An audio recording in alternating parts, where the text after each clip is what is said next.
Okay, Wilbon, what team makes the most sense for Giannis next season? Tony, there are probably a few, and a lot of them think they make sense. But to me, sense means you have the assets enough to trade for Giannis Antetokounmpo, but you also have enough left to put on the floor and have him be a contender once you get him. And not many teams have that. So I'm going to focus on one team, and that will be the San Antonio Spurs, because they've got the 2 and 14 picks in the upcoming draft, in Wednesday's draft. So not only do you have the 2 and 14, but if you're in Milwaukee, you got to say, wait a minute, I'm not just getting picks. I need 2 players. Okay, boom. You have Devin Vassell. You have Keldon Johnson, 2 guys whose salaries would offset Giannis's to help you do that. And if you're San Antonio, when you get Giannis, you've got Fox, Castle, Sochan, Barnes, and Wembanyama. You got a complete team you could put out there. So Milwaukee is not feeling like they've been just taken advantage of. They got to start somewhere. But San Antonio's got assets to put out there with the big fella. You've been on San Antonio since Wembanyama was going to be drafted. You are looking for them to win championships to justify your feeling that he is a generational player. And I understand that. I don't know that they can get him. I'm not going to talk about where he fits best. I don't know and I don't care at the moment. What I care about is the context of Oklahoma City here. And the people who think Oklahoma City is going to immediately be a dynasty because they won this and they've got a great leader in Gilgeous-Alexander. But the NBA changes all the time. In the last 24 hours, Kevin Durant just went to Houston.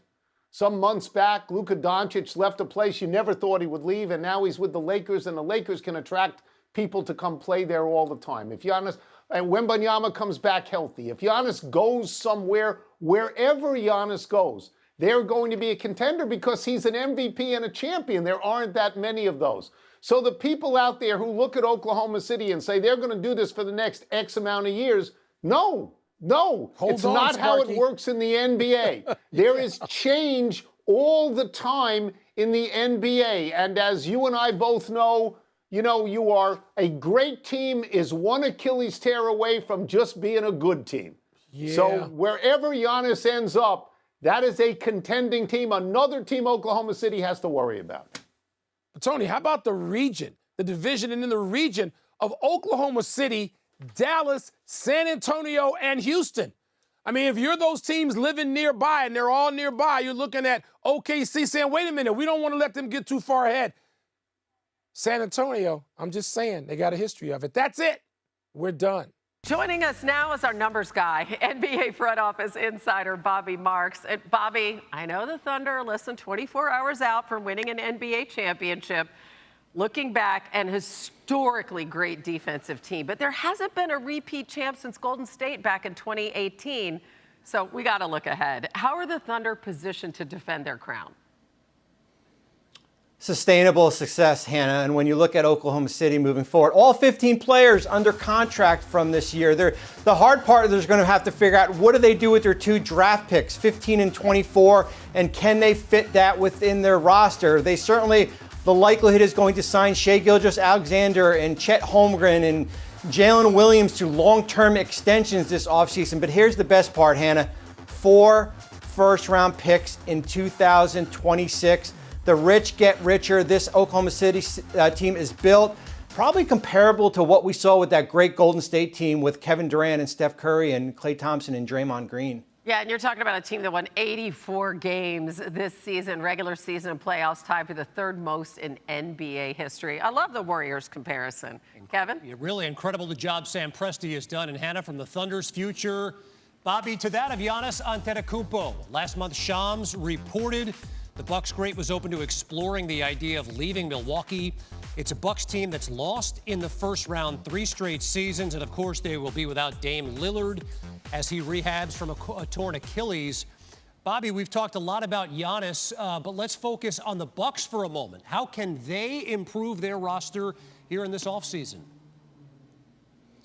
Well, Kevin, I don't want to put any more pressure on their general manager, John Horst, but I'm going to say this. The next month is the most important in Bucks history when you look at it, certainly towards the future of Giannis Antetokounmpo. And here's why. The timeline to build a competitive roster or add to a roster certainly starts right now. And you're doing it with a player like Damian Lillard, who's going to be out most of the year. They don't have a first-round pick. They have a pick in the mid-40s.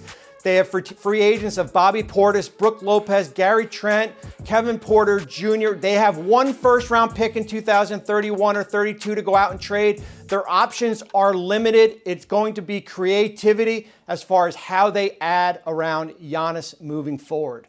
Yeah, so they have the Giannis question. They're certainly not alone with having Dame with the Achilles. We know Jason Tatum. The Celtics are in the same boat. And, of course, so sadly, Tyrese Halliburton and the Pacers now face that future next year without Hallie. Of the Bucks, the Celtics, and the Pacers, which one of these teams do you think is in the best position to make a move and get some help? And it's the team we saw last night. It's the Indiana Pacers here because they have one thing that Boston and Milwaukee don't have. They have draft picks. Remember last week they traded their pick this Wednesday for their own pick in 2026.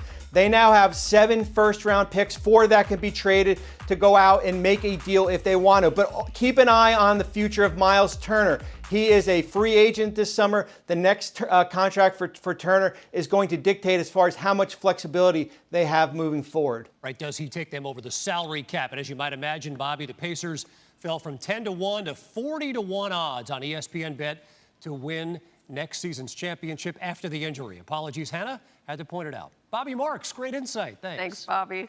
Wanna try to boast at what I look like. Keep them down, try to wear, I pull up long range. Jimmy with the heat, I'm on fire. It's NBA over here, feeling fun.